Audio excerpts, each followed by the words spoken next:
Welcome to Her Ink Empire. I'm Justine Almaraz, and this is the podcast that redefines what's possible for you in the tattoo industry and in your tattoo education, not only in technical skills, but in business. This show is for fine artists, creatives, visionaries, artists of all kinds, even doodlers, who are ready to not just build a career, but a legacy.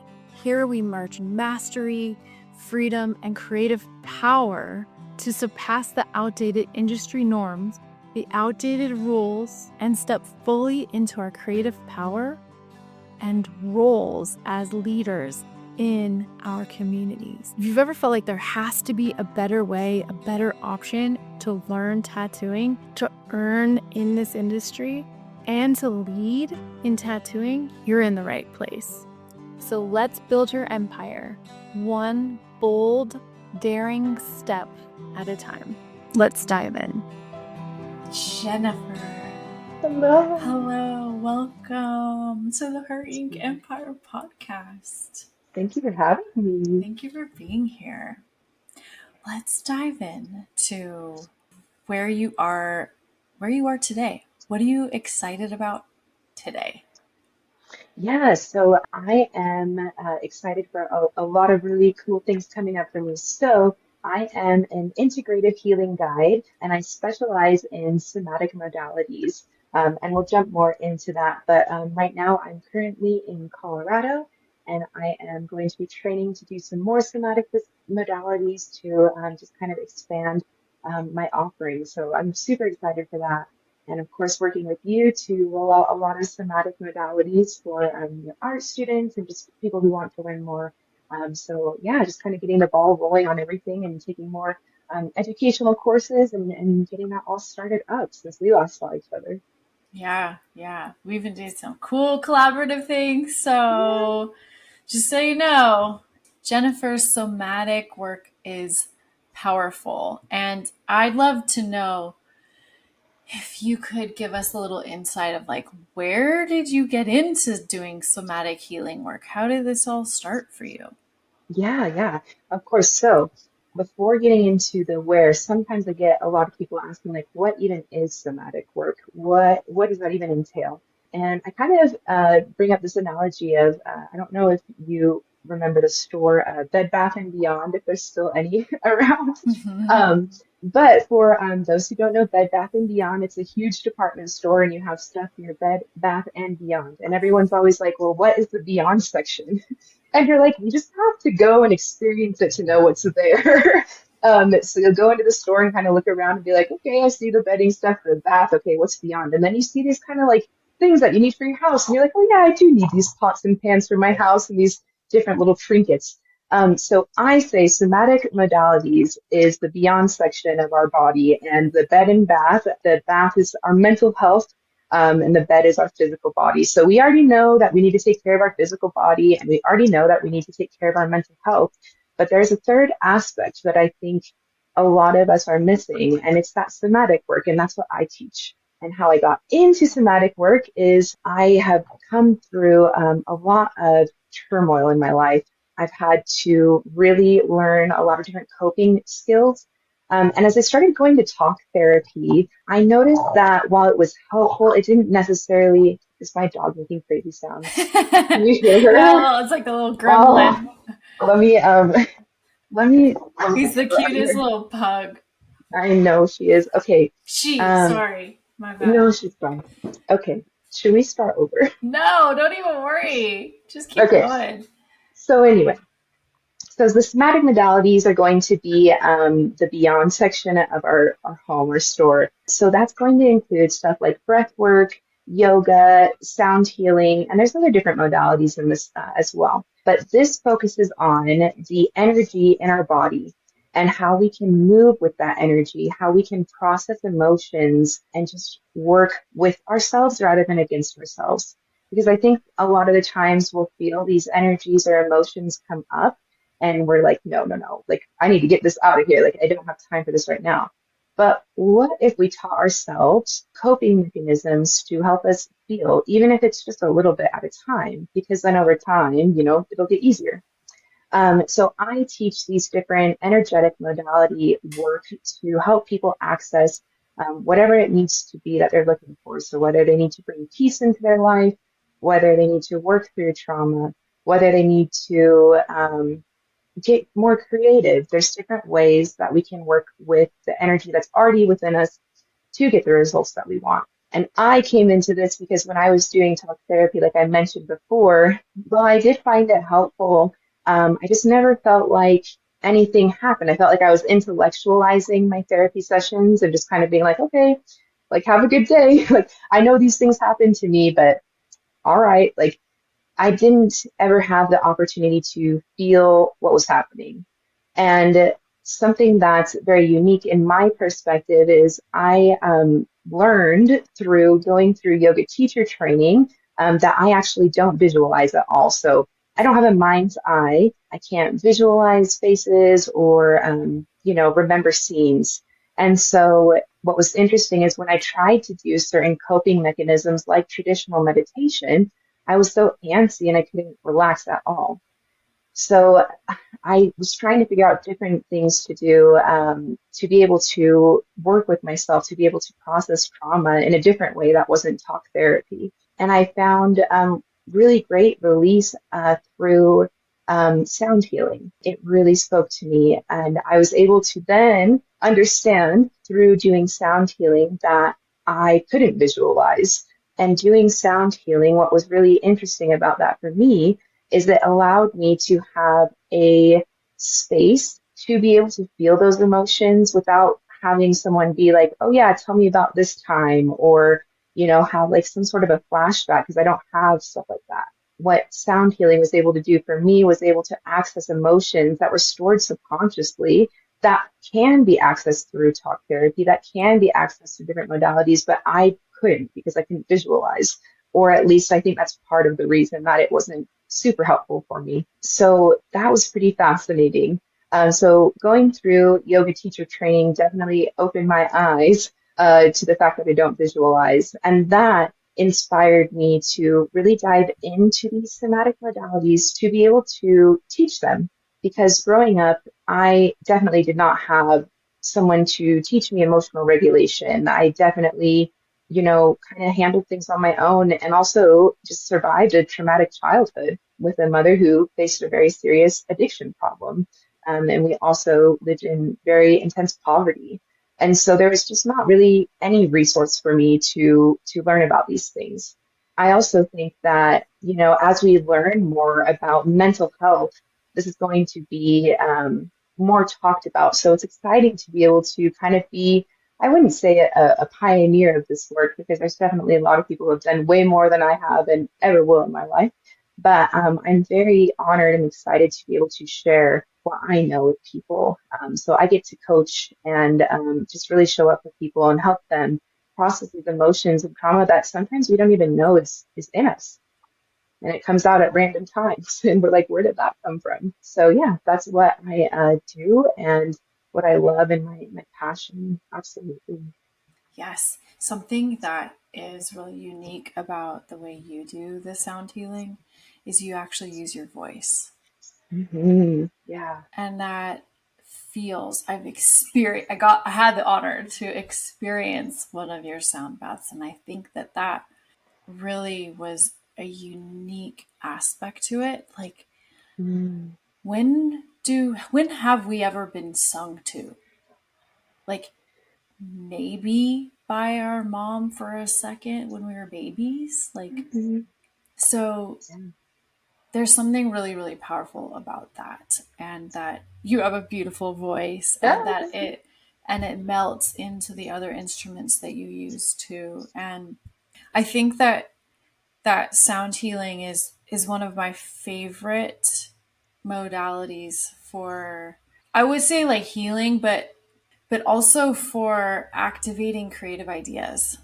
And I use sound personally to get into a meditative state so that I can Mm. see. And that's kind of the cool thing, is like what you offer. What we've noticed is that we're so different, you and I, in how I can see, I can feel, and I can see. And with my eyes closed. You know what I mean? Very clearly. And you have a very different experience when you are Yeah. feeling. And we are using and amplifying those differences to communicate the same things and help the intuitive artists that I teach to help them activate more of their sense of self, sense of confidence, self worth, and we're doing that in this series of your somatic healing, just so you all know how that's kind of like coming together. And yeah, I just would love to go like a little more into tell us about that what that feels like. How do you perceive and experience the unseen world? Because Yeah. you are playing in that realm a lot, and how are you experiencing it? Because for me it's so visual. So what does that feel like Yeah. for you? It's so cool to hear you talk about it because it's funny. I can say I can't imagine that. I literally, physically can't even imagine that. But no, I think it's so powerful. And what's so beautiful about this partnership that we have is getting to learn more about humanity by talking to you about how you experience different things and how I experience different things. So I'm excited about this. But going back to your question, yeah, I think it's very unique because it's kind of something that I didn't know that I didn't have access to, if that makes sense. So I'm sure until you found out that people couldn't visualize, you've just kind of been going through what you believe is normal. And I Yeah, think, yeah. yeah, That's why I was like, hey, Jennifer, I think we need your help here because not everyone is experiencing the unseen visual world that I am, yeah, and yeah. that's what I try to help artists to activate. But before they can even get there, some can't, Yes, and so there we go. Okay, yeah, continue. and so I know exactly what that feels like, Yeah. because I've had a lot of experiences in my life where, so I love to paint. I'm an artist as well. Painting, especially acrylic painting, is very important to me in my creative process. And so something that's always been interesting is people would ask me, "How did you have this idea?" And I would go, "I just did it. What do you mean?" Mm. I would be like, I just painted. I don't understand what you mean. And people would be like, okay, that's wild, or whatever. And so what's really unique is, I guess for me, what my experience is I have to be so fully in the present. There's nowhere for me to be. And so when I feel things, I have to get it out. Like I cannot let it sit because I don't have anywhere for my brain to go of where is this coming from? Why is it here? I have to just be able to move that energy, which is so fascinating for what I do and teach now because that's my whole thing. So what's really beautiful and what I get to do is express to people that while it is a gift that you're able to see and visualize the creations that you create. It's also a gift that I have to not be able to see it and to be able to feel so deeply. And it's also the point to say, if you're an artist, what makes an artist? What does that mean? You can see fully, you can do something properly, it's not about that. It's about the feeling of the creation and the energy that you and I both collectively have, as well as any artist who creates. It's an inherent right within us. So no matter if you hyper visualize or no matter if you don't visualize at all, creation is a part of you, just inherently. And so that's really a blessing for me to be able to teach and to show my perspective of, hey, I don't have a mind's eye. I still paint. How does that happen? It's because of the energy. And it's because I'm working through those little voices in my head that say, you can't do this, you shouldn't do this, this looks silly, blah, blah, blah, blah, blah. So somatic work is working with your mind and body to be able to just let go of that resistance. It's all about working with what's coming up, not about how to distract and push away. And unfortunately, I feel like our society is very much a distract and push away society, and I definitely understand that. But unfortunately, if you get into this pattern of distract and push away, you are the opposite of creating because you are controlling so hard. You're holding on so hard to an expectation, to a result, to being perfect, but that's not what creativity is about. It's about being deeply human, feeling the process of creating. It's a deeply human process.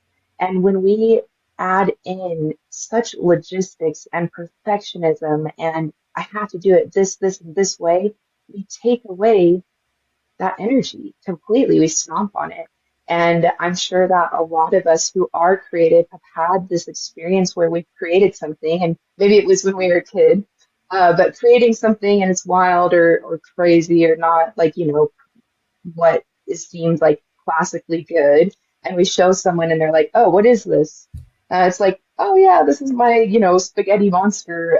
Like, and we just kind of get, put down, or someone doesn't understand our perspective or art style, and it becomes this whole, trying to defend and be intense when really you're just allowing what you are feeling to come up through whatever you're creating. So if that's on canvas, if that's tattooing, if that's music, then you just allow it.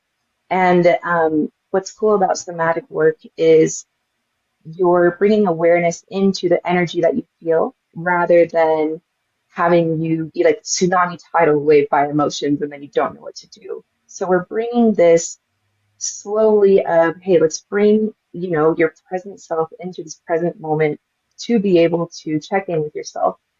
I think a lot of us, especially creatives, get caught in this. I have to be in the right mindset, or I have to be in the right mindset, and I have to know exactly what I'm going to do.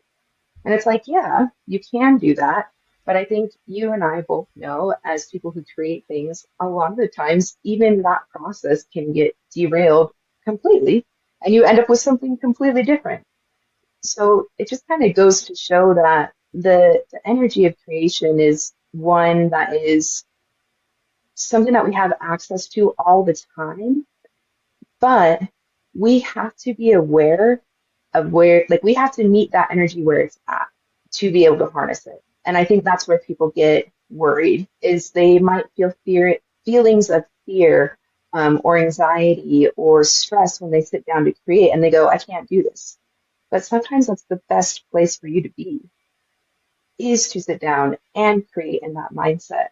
It might not be the beautiful thing that you have in your mind.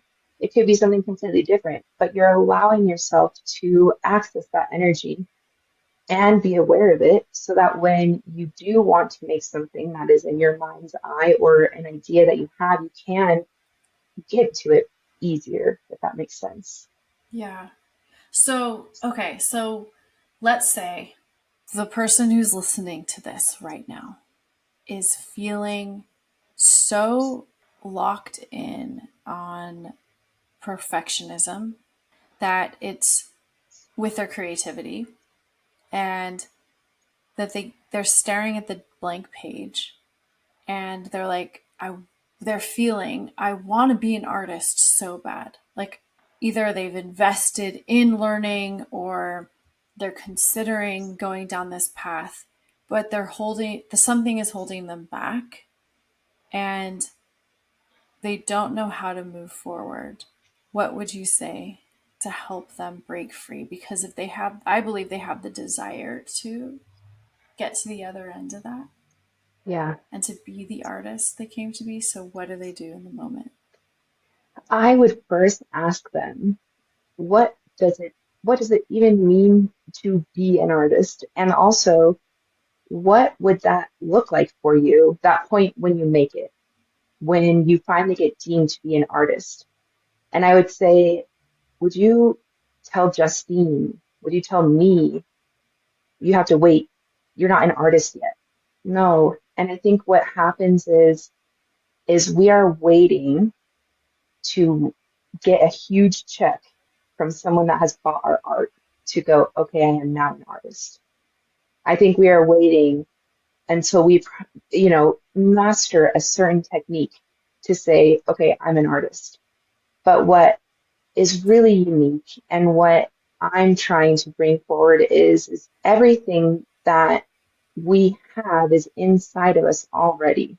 And to be told now I'm here because I'm an artist, I've gotten to the point where I can say I'm an artist, is counterintuitive of what an artist is, because becoming an artist is something that you accept.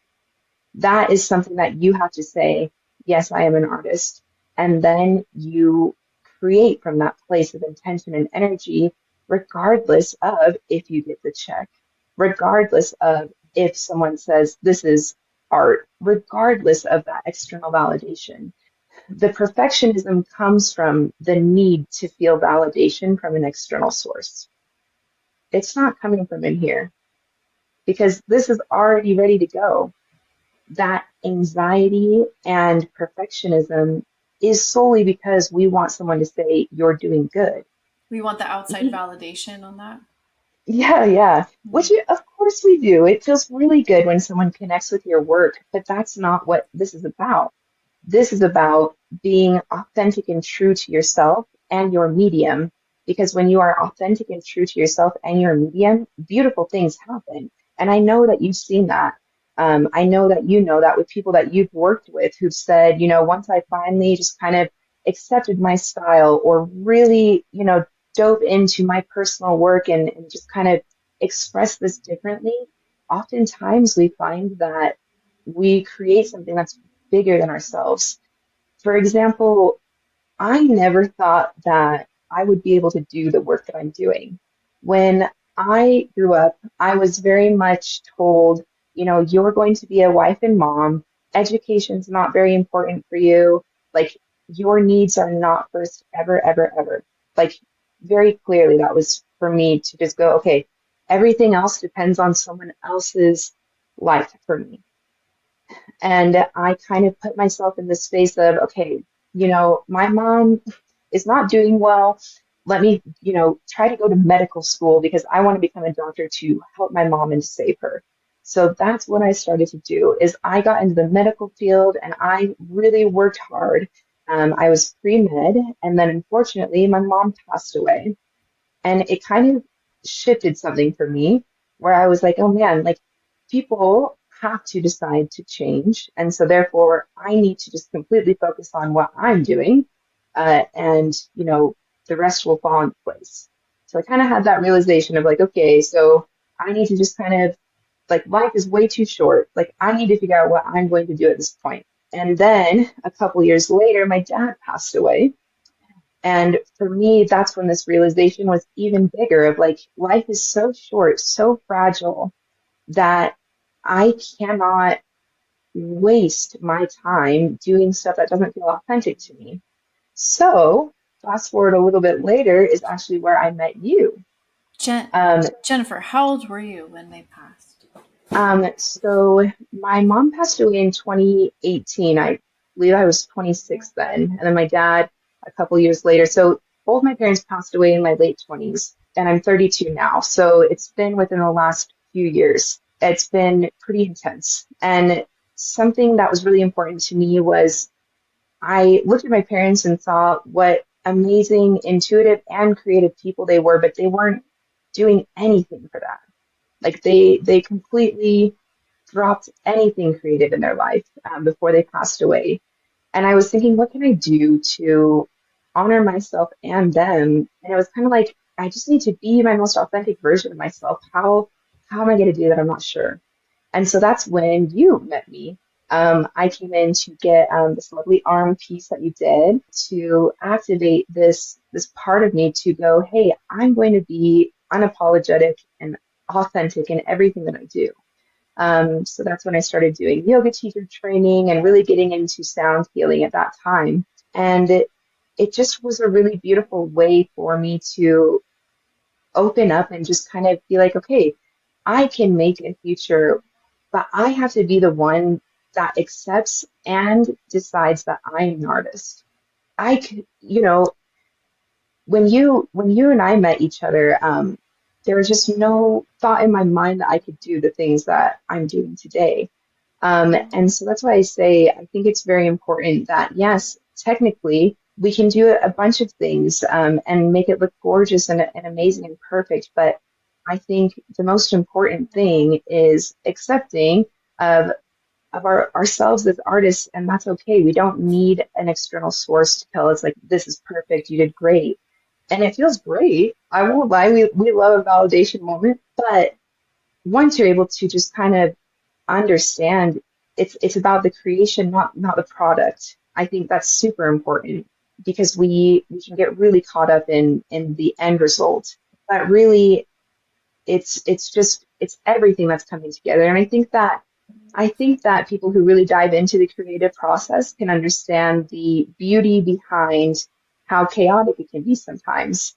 The creative process, it doesn't usually go so meticulously. There are times where something just crazy happens.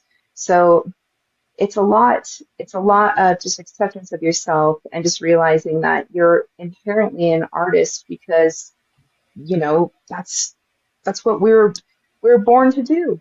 And something that I bring up when I talk about somatic work that I think is really fascinating is if we look at someone like Ray Charles, you know, he's one of the most talented musicians ever. But of course, because he's blind, he can't read sheet music. But does that mean that he's not an artist? Does that mean that because he can't perfectly see the sheet music in front of him that he's not making music or is an artist or creative? That's crazy. So a lot of the times we push ourselves into these little spaces of saying like, okay, like I'll be an artist once I do X, Y, and Z, but it's like you're already there. And you would never tell me, I don't think you ever would because you're very kind, but you would never tell me, oh, Jen, you're not an artist because you don't visualize and you can't see. Like that would be so insane. Yeah, that And would be so insane. that would be wild. And I think it's just really just important for us to embody like this energy of creation. And so what I do with somatic modality and somatic work is we kind of work through these self-limiting beliefs that will come up because they cause us to feel anxious or shame or just like I don't want to do X, Y, Z. So I work with people to access these energies to be able to work with them and not against them. And when I say energies, I'm talking about, sometimes we'll have like self-limiting beliefs when we sit down to create, like, oh, I don't know how to do this, or this might look weird when I do this, or I'm not feeling great. And it's like, okay, what's the next best thing then? So my work is really cool because I just get to help people move past these blocks. But yeah, perfectionism is definitely one that I've struggled with too, and it does take some what I what mainstream is called like shadow work, but it does take some kind of introspection and self-reflection. But you're given tools to work through that during the process. So yeah, it's so beautiful. Hmm. Do you feel that I wonder how you felt when you got tattooed. Like we just did a big back piece for you. Yes, yes. We, meaning I, tattooed your back. So, with your knowledge and understanding of somatic work, healing work, and integrative therapies, do you sense a connection between the two? Because I know there's some connection, very real connection to tattooing and acupuncture, and I wonder about how that felt for you with your brain and knowledge around your Yes. specialty on that. Yeah, absolutely. Yeah, my back piece is super special and sacred to me. It's a memorial piece for my late husband, and it's a beautiful phoenix that's all on my back and going on the shoulders. And yeah, that piece for me energetically was super important to get. I wanted to really have a physical reminder for me of energy alchemization because to be honest, after I lost my husband, especially with the loss of my parents, it was just like so much. And I was just like, okay, this is not the end for me. And it's also not going to be the end for the people that I love who have passed away too early. And so I really wanted a symbol of power and alchemization of grief and death, of no, there still is rebirth, there still is energy. And because I can't visualize, it's such a beautiful piece for me to have to be able to kind of anchor me back into my intention as a creative, as someone who does energetic work. And definitely, my breath work did help me through those sessions. um, uh, but yeah, it's a beautiful piece that I have to really just kind of show my symbolism of every time that I've gone through something intense, I've always still come out. And I hope that when people see my tattoo as well, they can see that phoenix symbolism and perhaps be inspired. I know I get a lot of beautiful compliments from it, but yeah, it was definitely very sacred for me. And it's definitely, I know that in these big transitions that I have, especially, thinking about what I wanted to do to memorialize my late husband and also push this energy forward, I was like, of course I have to see Justine. It was like no question about it. But yeah, working with you, kind of trying to figure out, what colors are we going to have? Where is it going to be? And we landed on the back and upper back. But yeah, I absolutely feel that activation of power in a beautiful way. I think a lot of times the word power can be a little iffy, but power in this very beautiful working with the world and bringing, just light to people. So that's really what that tattoo for me symbolizes, and such a beautiful tattooing experience that you and I had together. It really felt super divine. So yeah, that tattoo for me in my somatic work, of course, was such a huge activation for me to feel just like revamped, re-energized to go out in the world and just really push for no, these things are important because I really wanted to succumb to the feelings of just being over it. Like after my husband passed away, it was just like, oh, but no, this is so important because with these kind of helpful tools, like we're able to live better and more fully. And so what's beautiful is I feel like the symbolism of the phoenix is, you know, rising from the ashes, activation. And I just feel like that is where I am. And I just am super grateful for the opportunity to have been tattooed by you because it has absolutely activated this new fire and energy in me. And as someone who, I would say that I wouldn't say that I'm like extrasensory perception, but maybe a little bit without the visualization. That was just such a beautiful way for me to process pain in a very physical way, and also just see the beauty of the after result, even through the pain. And also remembering that, what we feel, like pain or fear or anxiety or sadness, truly is temporary. It could be over the course of a long time. It could be three back tattoo sessions, and it could be, I've experienced what I would say is 32 years of really intense living for myself, but there's always an end. And we do have a lot of control over how we perceive that and work with it as everything is happening. So it's just it's a beautiful way for me to visualize what I do and my experience and how I show up in the world and kind of who I am as a person too. Because when I feel like when people see my tattoos, my arm and my back, it's a story. And I'm just really happy to be able to express mine and to be able to help people embody theirs too. So just like you were able to put this beautiful phoenix on my back so I can be the fullest representation of myself.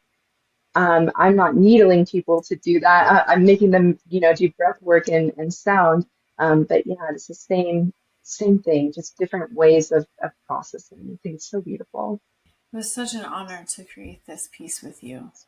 Really, truly, thank you for trusting me through this process. Oh my gosh, yeah, thank you. There's no one else that would rather have tattoo me, especially for these reasons. And yeah, it's really cool that we get to do this energy work together, and show people, you know, we have a lot of, we're able to do a lot more than I think we give ourselves credit for. And I think that a lot of the times it's because people are able to profit off of our productivity. And so we're taught from a young age to receive external validation as like the highest form of success. But at the end of the day, I've worked in hospice and I've also, lost a lot of loved ones.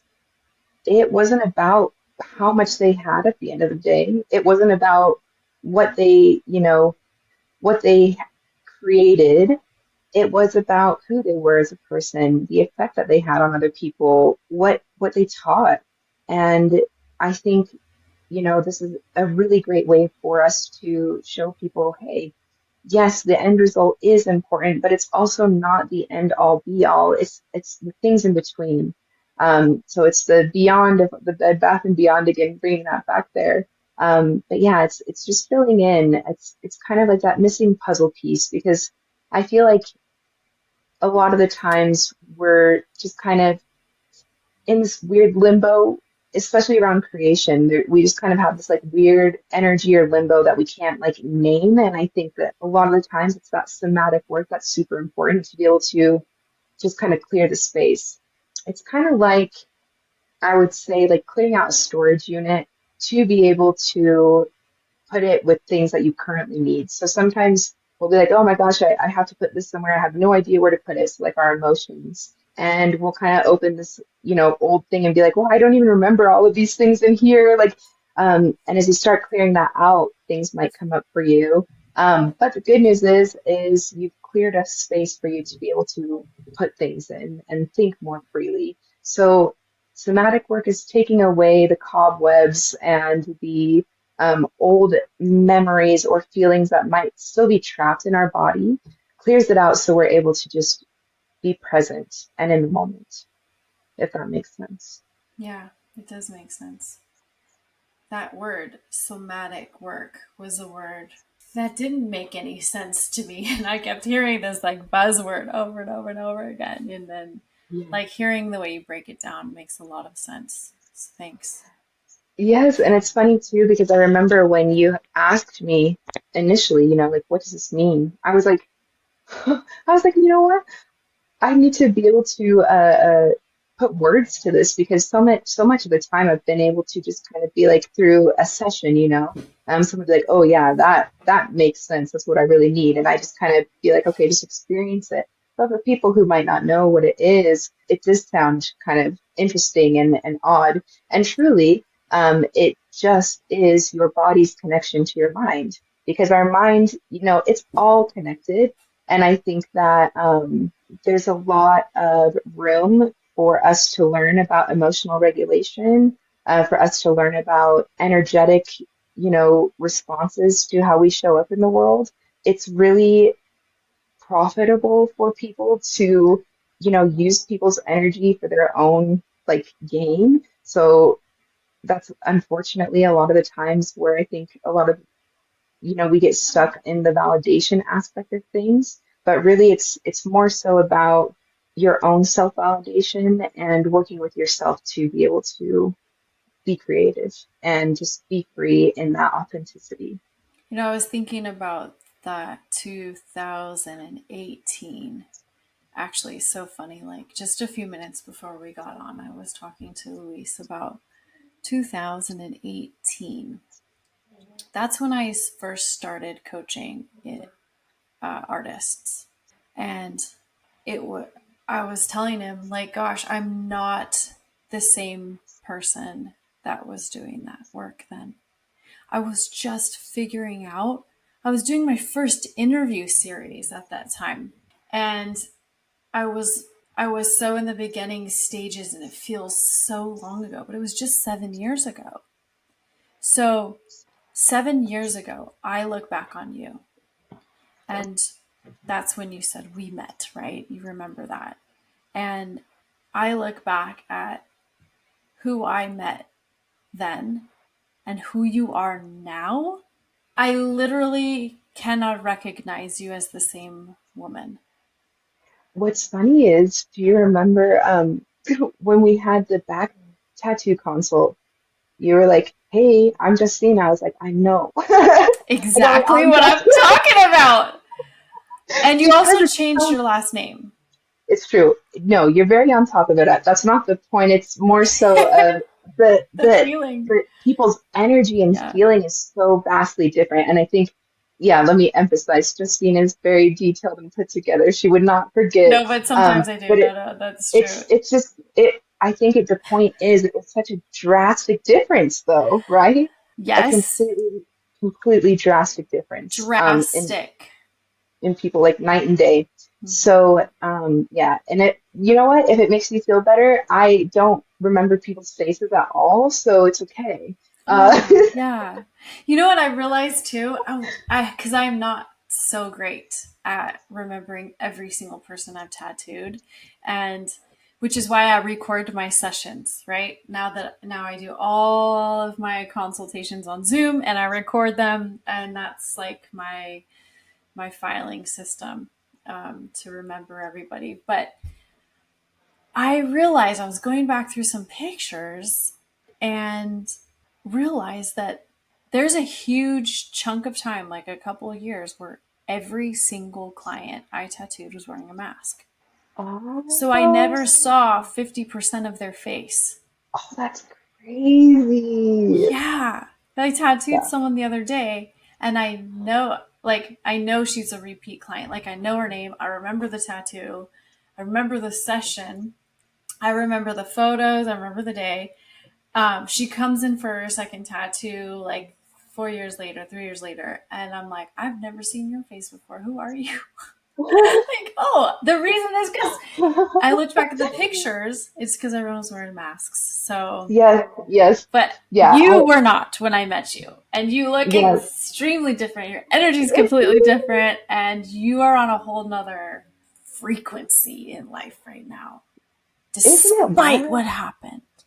Yes, and that is really what's really important for me to talk about my story is, yeah, you of all people understand. I think you met me probably at my most vulnerable and just like broken self. And it really, like, I had to be able to condition myself to say, like, I am worthy.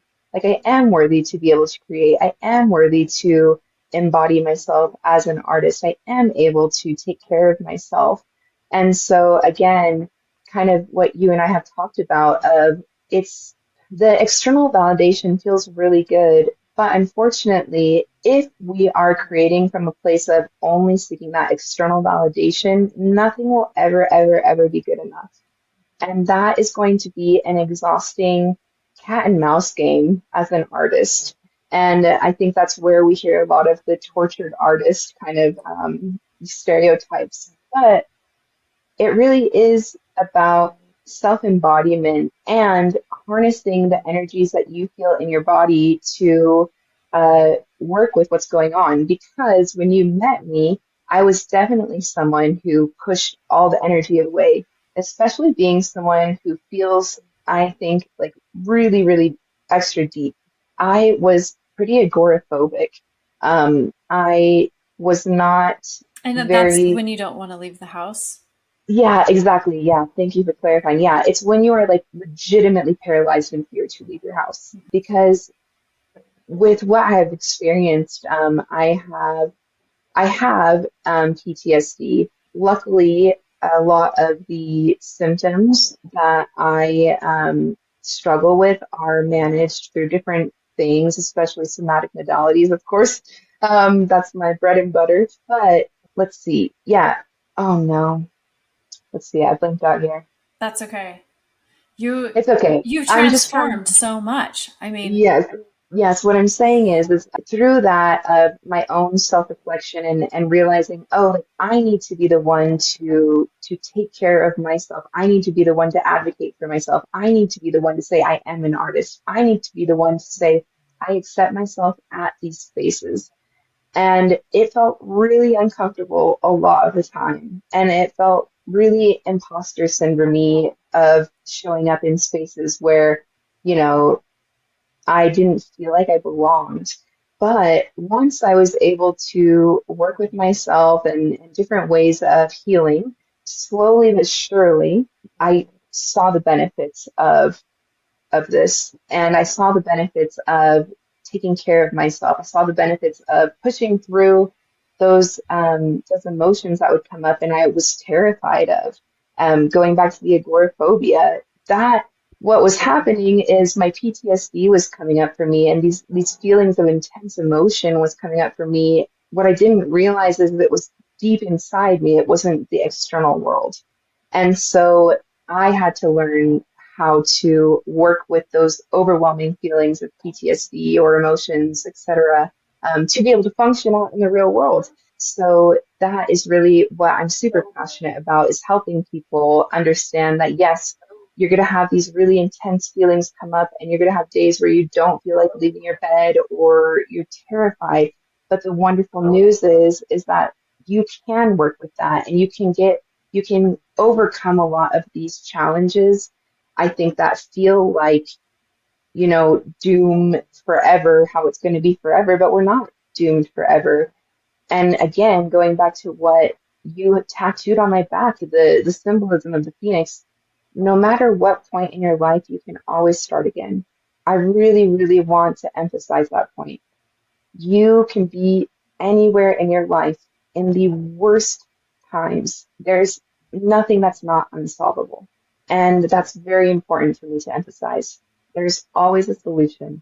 And I'm so honored to do what I do because I don't know if I would be here if I didn't have these somatic modalities like sound healing, like breath work and yoga. Truly, as someone who felt like I tried everything for everything that I've gone through, I really, really did everything. And so to get to teach people how to work with their energy or I definitely can't solve someone's PTSD. I really wish that I could, but I can help if they're open to it to be able to make it a little bit easier through these modalities. It really is up to the person to do that work, but I've seen it in myself and in my friends and family's lives where even sometimes just something as simple as a simple breath work exercise or a sound healing session really can help people. Sound healing, for people who don't know, it's like I would call it like a meditative live music concert.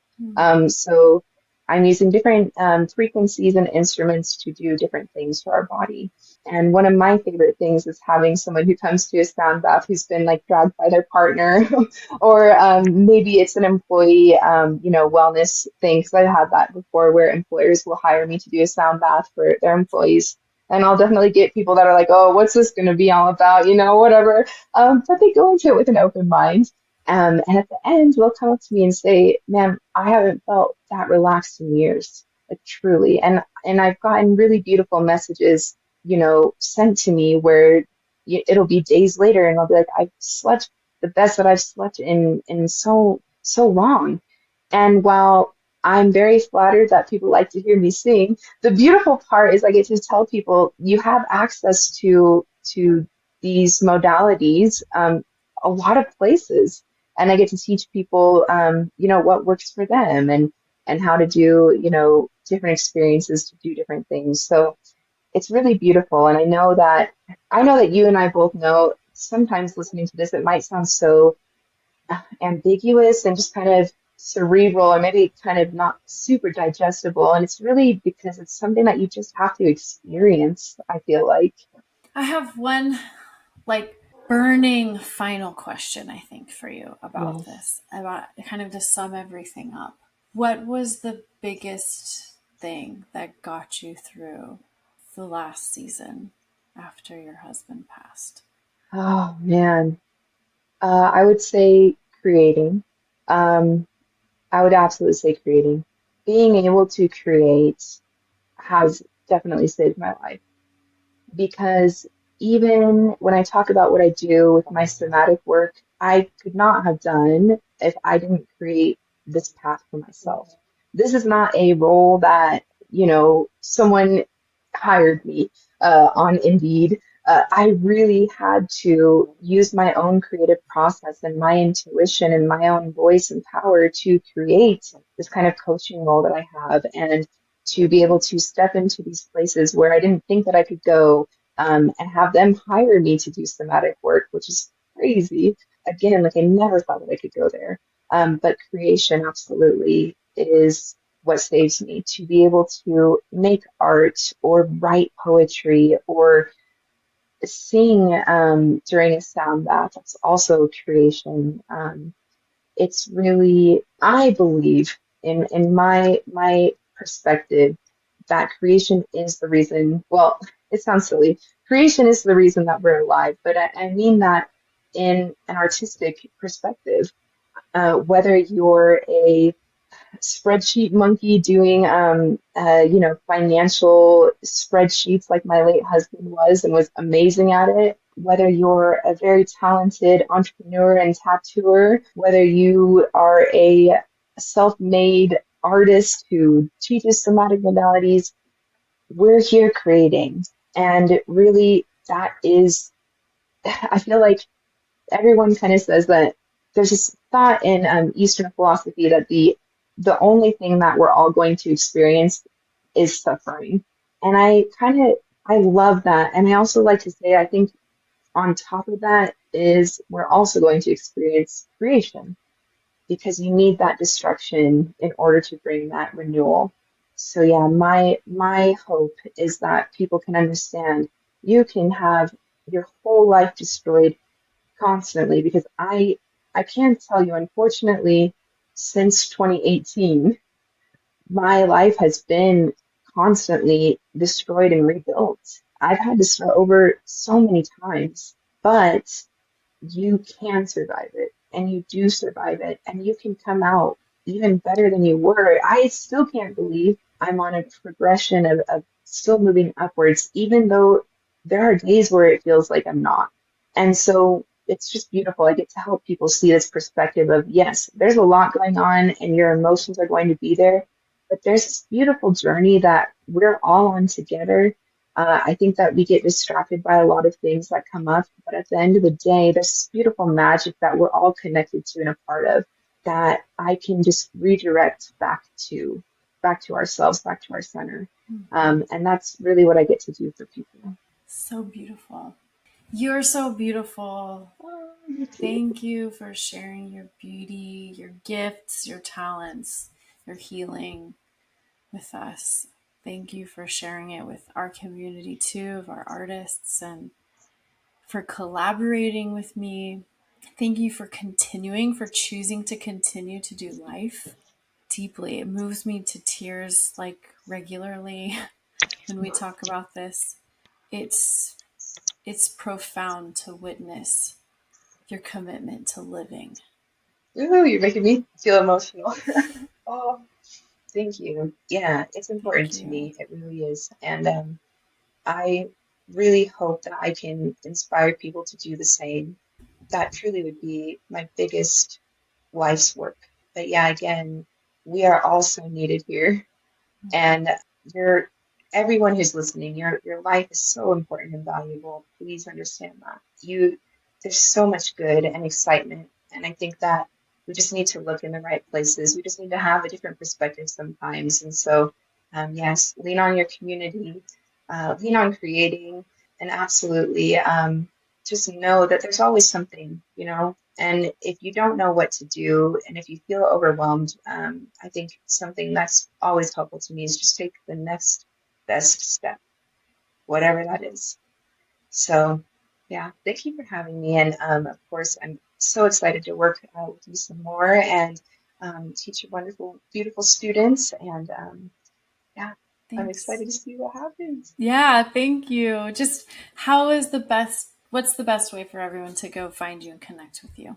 Yes, so on Instagram, I'm Jennifer Eve Guides. I also have a website, which is jennifereveguides.com, so you can reach out to me there. But yeah, through Instagram, connecting with me through my website, sending me a message there. I'm easily accessible there. So Beautiful, amazing, and I love you. Thank I you, love you too. Jennifer. Thanks for Thank you, having thank me, you, thank Justine. you. Thank you so much for listening and being a part of Her Ink Empire. Remember, this is only the beginning. Your empire is already unfolding. Until next time, stay bold, stay aligned, and stay true to you as you build your artistic legacy.